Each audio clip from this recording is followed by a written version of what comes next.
Welcome to the Slop Farm. Enjoy the video. In this video, I will show how to increase zoom in mobile camera full guide.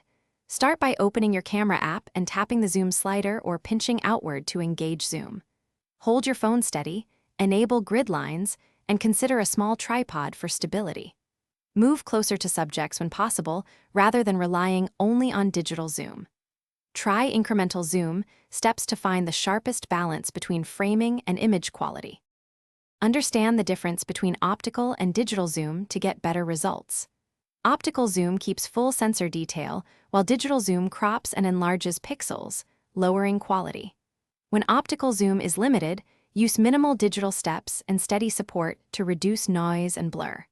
Try hybrid approaches like shooting at higher resolution, then cropping for better output. Always preview at full frame before finalizing the shot to confirm acceptable sharpness and detail.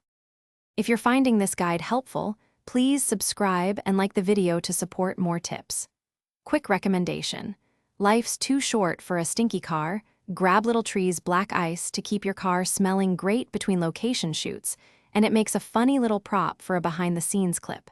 Check the description for the link and other deals. Now let's get back to the video. Apply practical habits to improve zoomed photos and videos on mobile devices. Lock focus and exposure on your subject to prevent the camera from hunting while you zoom. Use burst mode to capture multiple frames and choose the sharpest one later. If available, shoot in RAW or highest quality to retain more detail for editing and noise reduction. Finally, stabilize your device and adjust exposure gently for consistent results during zoomed shots. Thanks for watching. Consider subscribing if we helped you today.